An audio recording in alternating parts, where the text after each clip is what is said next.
Como complemento al video anterior, ahora veremos el panel pinceles.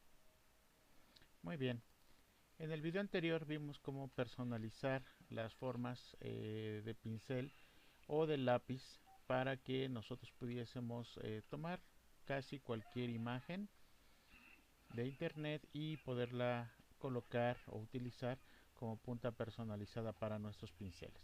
Bueno, ahora vamos a darle un poquito más de opciones a esta forma de trabajar con los pinceles.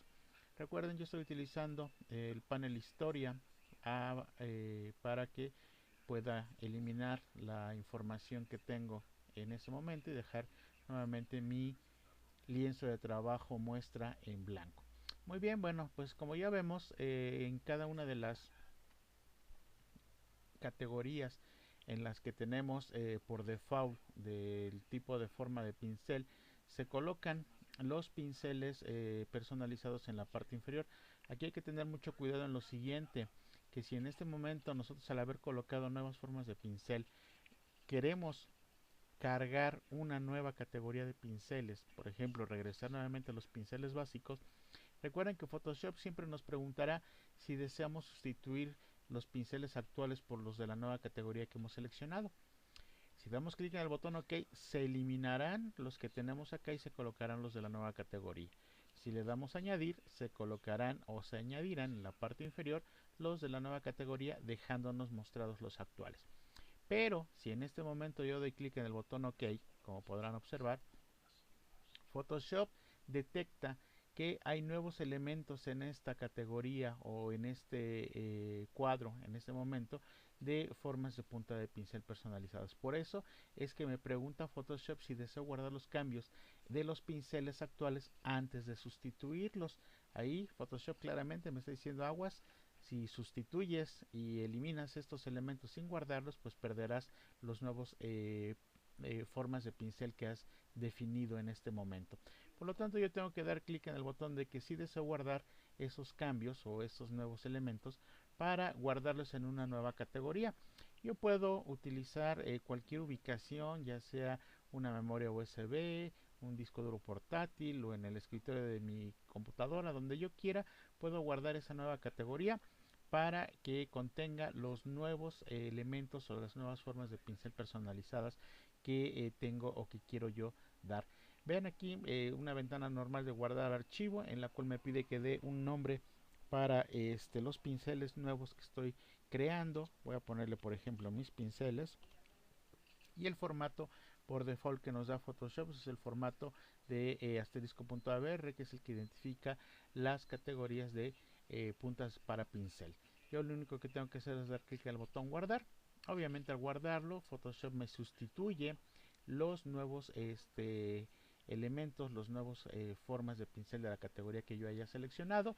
Y si quisiera regresar a mi categoría, no esperen a encontrar en la categoría que se encontraba originalmente colocadas las nuevas puntas de pincel, sino que lo que tenemos que hacer es irnos dentro del botón de configuración a la opción cargar pinceles, en la cual tendremos que buscar el lugar donde tenemos almacenado el archivo que guardamos con los pinceles. Ven, aquí está el archivo llamado mispinceles.avr.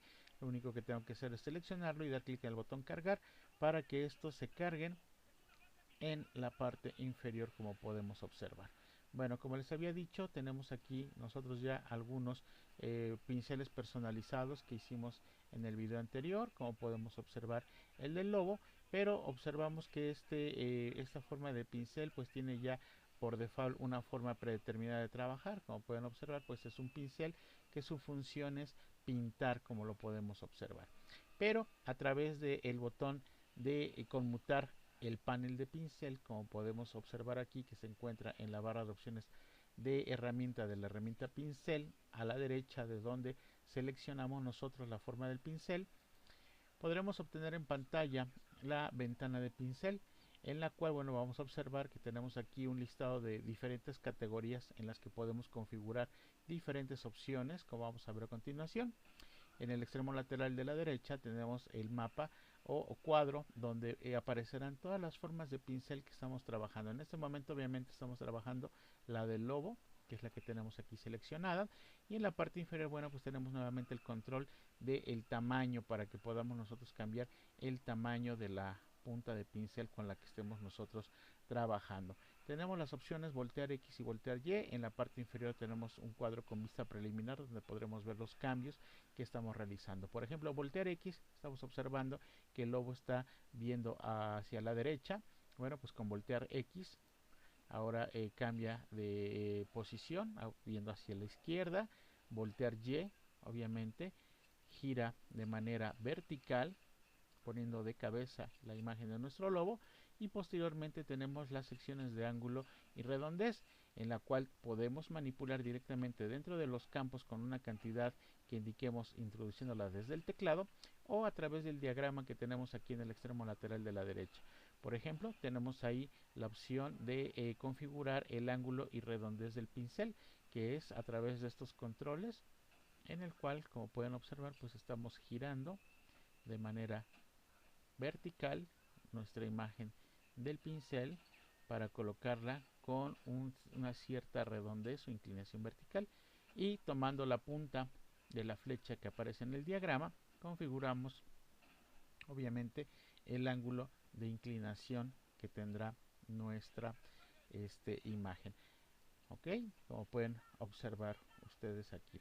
Ahora bien, posteriormente tenemos un control de espaciado, en el cual vamos a controlar la cantidad de impresiones que se dará cuando yo esté dibujando sobre el lienzo de trabajo con el pincel. Vean, aquí por default tiene un espaciado del 25%, pero podremos, por ejemplo, incrementar un espaciado aproximadamente, pues no sé, de unos 80%, o es más, hasta el del 100%, como lo podemos observar. Y cuando yo imprima el lobo, pues ya podré observar que hay un espacio de separación entre cada una de las impresiones que me está dando mi pincel dentro del lienzo de trabajo, como lo pueden observar. Muy bien, tenemos otras opciones que hablaré, las más importantes y las más vistosas que tenemos acá. Nuevamente recuerden, voy a estar utilizando también el panel historia para regresar mi lienzo de trabajo en blanco. Ok, bueno, una de ellas es la de la dinámica de forma. La categoría dinámica de forma me va a permitir variar, por ejemplo, a través del control variación de tamaño, pues hacer una variación en cuanto al tamaño de las impresiones que se irán dando. Vean, por ejemplo, yo puedo dar un 50% de variación del tamaño, en la cual al regresar la impresión, observen que se estará variando el tamaño de cada una de las impresiones que se lleguen a dar. También tenemos ahí la opción de variación del ángulo. Esta ya está activa por default. Vean, la tengo aquí en el 48%. Yo la podría haber dejado a 0% y solamente hay variación del tamaño. Pero si activo la opción variación del ángulo, como lo pudieron observar hace unos instantes, a un 50%, pues vean que el ángulo de inclinación de las impresiones se estaría variando junto con el tamaño que tenemos nosotros aquí también. También la variación de la redondez. Obviamente la redondez es la forma en la que se va a estar imprimiendo el carácter, la imagen, dándole otra cierta inclinación, como estamos observando aquí. Otra, tenemos la opción de la dispersión, a través de la cual pues yo puedo indicar que cada vez que dé un clic se imprimirá cierta cantidad de elementos sobre el lienzo de trabajo de manera aleatoria. Observen ahí. Muy bien, esa es la dispersión. Tenemos también la opción de dinámica del color, a través de la cual, bueno, pues vamos a poder nosotros hacer una variación entre los colores frontal y de fondo. Aquí sí va a ser muy importante que tengamos algunos colores diferentes asignados.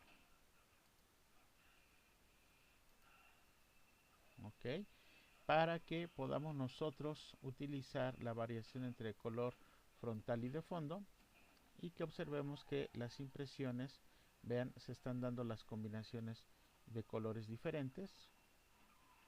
Voy a borrar nuevamente mi lienzo de trabajo y observen cómo la dinámica de color junto con la dispersión activas, pues observen los resultados que me están dando. Impresiones de diferentes y múltiples pinceladas con las formas de pincel que yo he preestablecido, con diferentes colores, variación de redondez, tamaño, inclinación, dispersión y dinámica de color. Muy bien, bueno, pues estas son algunas de las opciones más vistosas que vamos a tener nosotros para nuestros pinceles a través de lo que es el panel pincel. Los invito a que profundicen con las demás opciones. Obviamente por cuestiones de tiempo no podemos detenernos a dar todas las opciones que vienen acá, pero estas son de las más vistosas, más importantes que podemos tener nosotros dentro de lo que es el panel pincel.